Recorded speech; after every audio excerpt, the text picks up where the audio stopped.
Halo semuanya, jadi sekitar bulan kemarin gue dikirimin beginian oleh Thermaltake Indonesia, yaitu sebuah gaming chair. Tapi gue nggak dikasih tahu tipe apaan yang bakalan mereka kirim. Jadi mereka cuma bilang mau ngirimin gaming chair, udah gitu doang. Dan ternyata pas datang bentuknya begini. Ini adalah Thermaltake U Comfort.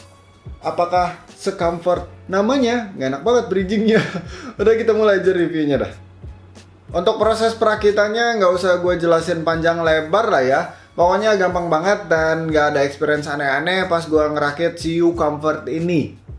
Pokoknya tinggal baca buku manual bentar, terus tinggal dibaut-baut-baut, diklip-klip-klip, beres deh. Sekarang mari kita lihat desainnya. Jujur aja pas pertama kali gue ngeliat nih gaming chair, bahkan sampai sekarang ya, gue ngeliat desainnya kayak biasa aja. Biasa banget gitu, karena mungkin nggak se-racing gaming chair yang kebanyakan beredar di pasaran. Dimana biasanya memang gaming chair itu kan adaptasinya dari racing seat yang bentuknya tuh keren banget gitu loh. Tapi pas ngeliat si U Comfort ini kok biasa banget gitu. Bisa dibilang kalau di racing seat ini mungkin kayak Recaro LX kali ya. Biasa, tapi nggak main-main. Ya, nggak main-main karena kursi ini ternyata didudukinya nyaman banget. Yang paling gue suka adalah di bagian bangkunya ini miring ke arah dalam. Jadi pas duduk itu posisi paha kita lebih tinggi daripada bagian pantat kita. Cuman sayangnya bangkunya ini sedikit kurang panjang buat gue yang tingginya sekitar 175 cm. Jadi sanggahan yang nikmat ini nggak sampai ujung, nggak sampai nyentuh bagian dalam lutut gue. Tapi ya segini sih udah enak banget. Ditambah lagi set support pada bagian bangkunya ini cukup ke tengah dan ukurannya juga gede. Jadi paha kita tersangga dengan baik pada bagian kanan kirinya juga. Selain bentukan bangkunya yang proper, si U Comfort juga punya busa yang cukup tebal pada bagian bangkunya ini. Jadi didudukinya itu empuk coy. Gimana nggak PW? Empuk iya, ergo iya. Kemudian untuk bagian senderannya dia rata aja, tapi udah dapat bantal pinggang yang berguna banget. Meskipun jujur aja ini bantalnya kurang empuk. Terus untuk di bagian atasnya dia nggak ada lubang-lubangan dan kita dapat bantal kepala juga nih. Yang mountingnya pakai tali karet terus dikelilingin ke bagian belakang headrestnya. Sayangnya bantal kepalanya juga ini sedikit kurang empuk sama kayak bantal pinggangnya tadi, tapi ini lebih empuk sedikit sih. Cuma ya oke lah daripada nggak ada bantal sama sekali, karena posisi headrestnya U Comfort ini nggak miring ke arah depan, dia malah lurus banget. Jadi kalau nggak pakai bantal kepala ya bakalan kurang enak duduknya. Oh ya, by the way, jujur aja ada satu hal yang gue nggak suka dari U Comfort ini. Sudah bisa menebak? Ya, yaitu masalah identitas atau branding. Kalian bisa lihat di frame depan ini ada terlalu banyak identitas Thermaltake dengan format yang sama dan jaraknya berdekatan. Di sini ada, sini ada. Bahkan di bagian headrestnya ini ada. Jadi kalau bantalnya dicopot, itu ada bentukan begini lagi nih dengan format yang sama. Cuman bedanya ukuran lebih gede aja yang di bagian headrest.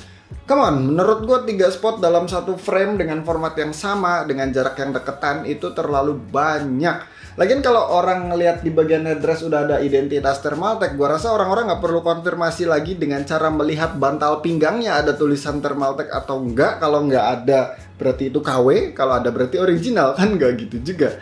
Come on lah, cukup di bagian atas doang. Atau saran dari gua dibikin dengan format yang berbeda. Misalkan bagian atas tulisan, di bagian sini logo titinya doang gitu. Ini kan formatnya sama, yang gue sayangkan sih itu. Tapi ya, sudahlah. Oke, lanjut lagi ya. Untuk warnanya setahu gue si Thermaltake U Comfort ini cuma ada satu varian warna, yaitu merah hitam kayak gini. Jujur aja gue bingung sendiri, karena kadang-kadang pas gue ngeliat warna merahnya ini nggak suka-suka amat, tapi kadang sebaliknya malah suka banget.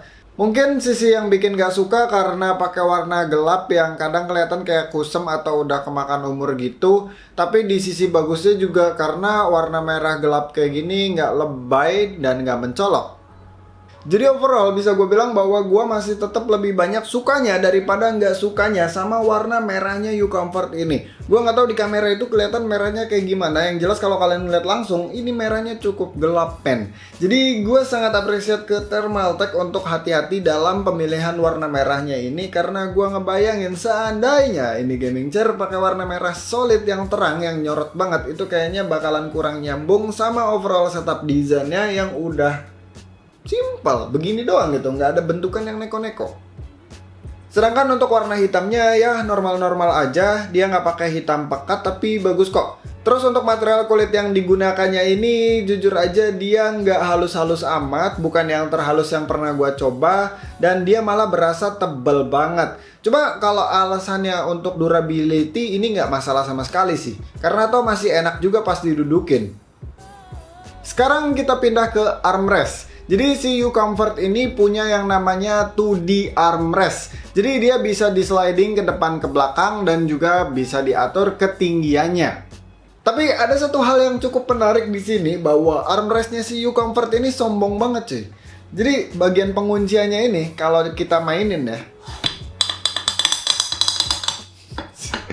itu suaranya tuh besi banget nih, hentakan besi sama besi. Jadi dia tuh sombong, seolah-olah dia tuh ngasih tahu nih, lihat bagian armrest gue internalnya full metal, super solid, super kokoh. Memang iya sih, kerasa kokoh, kerasa solid, dan itu cukup satisfy. Cuman ngeselinnya kalau dipakai tengah malam misalkan, atau di tempat yang cukup sunyi, ini berasa berisik banget.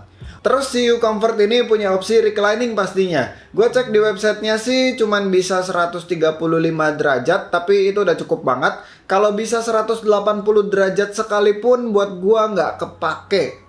Sebenarnya 180 derajat itu kepake sih. Kalau ada teman main terus gue reclining 180 derajat dan gue bilang, "But can you do this?"